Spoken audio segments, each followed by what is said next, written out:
ఉత్తరాఖండ్లో ఘోర ప్రమాదం జరిగింది. డెహ్రాడూన్ నుంచి కేదార్నాథ్ వెళ్తోన్న హెలికాప్టర్ ఒక్కసారిగా కుప్పకూలిపోయింది. ఈ ప్రమాదంలో పైలట్ సహా 7గురు చనిపోయినట్లు అధికారులు ధృవీకరించారు. హెలికాప్టర్ ప్రమాదంలో రాజ్వీర్ సింహ చౌహాన్, విక్రమ్ రావత్, వినోద్ దేవి, తృష్ణి సిన్హా, రాజ్కుమార్ సురేష్ జైసావ్లా, రుద్రరాజ్ కుమార్ జైసావ్లా, కాశీ అనే 2 ఏళ్ల చిన్నారి మృతి చెందినట్లు అధికారులు వెల్లడించారు.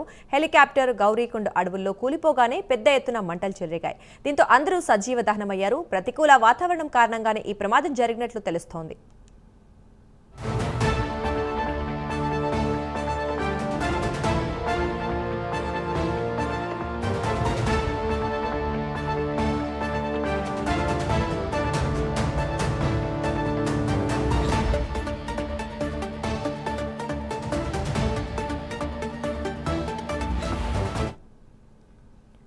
ఇదే అంశానికి సంబంధించి మరింత సమాచారం మా నేషనల్ బ్యూరో చీఫ్ కళ లైవ్ లో అందిస్తారు. కళ, హెలికాప్టర్ ప్రమాదం అయితే జరిగినట్లు తెలుస్తోంది. మరి ఇప్పటికే అహ్మదాబాద్ ప్రమాదం నుంచి ఇంకా తేరుకోకముందే మరొక ప్రమాదం చూస్తున్నాం. మరి దీనిలో పూర్తిగా అందులో ఉన్న అందరూ కూడా చనిపోయినట్లుగా తెలుస్తోంది. ఏంటి పరిస్థితి? దుర్గా, నిజంగా ఏదైతే ప్రమాణాలు మనకి హెలికాప్టర్ అనుకోవచ్చు, విమాన ప్రమాదాన్ని మర్చిపోకముందే మరి 2 రోజుల తర్వాత ఒక కేదార్నాథ్ సంబంధించినటువంటి విమాన ప్రమాదం ఈ రోజు ఉదయం నుంచి కూడా ఇదే ఒక బ్రేకింగ్ న్యూస్ అని చెప్పవచ్చు. దాదాపు అంటే కేదార్నాథ్ ఏదైతే చార్ధామ్ యాత్ర ప్రారంభమైందో 5వసారి ఈ రోజు ప్రమాదం జరిగినటువంటి కేదార్నాథ్ కి సంబంధించినటువంటి హెలికాప్టర్స్ కి సంబంధించినటువంటి విమానాలది. దాదాపు ఇప్పటికే కూడా 4 సార్లు అయ్యింది. ఈ రోజు 5వసారి కేదార్నాథ్ కి సంబంధించింది. దీనితో మనకి ఉత్తరాఖండ్ ముఖ్యమంత్రి కొద్దిసేపటి క్రితమే ఆదేశాలు జారీ చేశారు. ఎవరైతే కేదార్నాథ్ యాత్రకు ప్రయాణిస్తున్నారో హెలికాప్టర్స్ అన్నిటినీ కూడా నిలుపుదల చేస్తున్నట్లు కూడా ప్రభుత్వం ఉత్తర్వులు జారీ చేసింది. ఏదైతే అక్కడ ఉన్నటువంటి వాతావరణ పరిస్థితులు అనుకూలంగా లేకపోవడం వల్లనే ఈ ప్రమాదాలు జరుగుతుండటంతో ఒక్కసారిగా ఏదైతే చార్ధామ్ యాత్రకు ఇంతకుముందే బుక్ చేసుకున్నటువంటి వాళ్ళందరినీ కూడా మొత్తం అన్నిటినీ కూడా క్యాన్సిల్ చేస్తున్నట్లు కూడా ఉత్తర్వులు జారీ చేసింది ఉత్తరాఖండ్ ప్రభుత్వం. కొద్దిసేపు ప్రభుత్వము సమావేశంలో చాలా కీలకమైనటువంటి ఉత్తర్వులు జారీ చేసింది.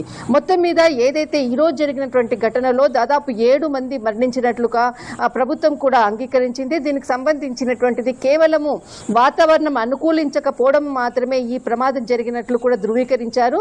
దీనికి సంబంధించినటువంటి వెంటనే ఘటన చోటు చేసుకోవడంతో ఉదయం 5:20 కేదార్నాథ్ నుంచి ప్రారంభమయ్యి గౌరీకుండ్కు సంబంధించినటువంటి యాత్రికులతో వస్తున్నటువంటి హెలికాప్టర్ 5:20 ప్రమాదానికి లోనైంది అన్నటువంటిది ఏదైతే సమాచారం అందడంతో ఎన్డీఆర్ఎఫ్ బృందాలు తర్వాత ఎస్డీఆర్ఎఫ్ బృందాలు కూడా ఆ సంఘటన స్థలానికి చేరుకోవడం జరిగింది.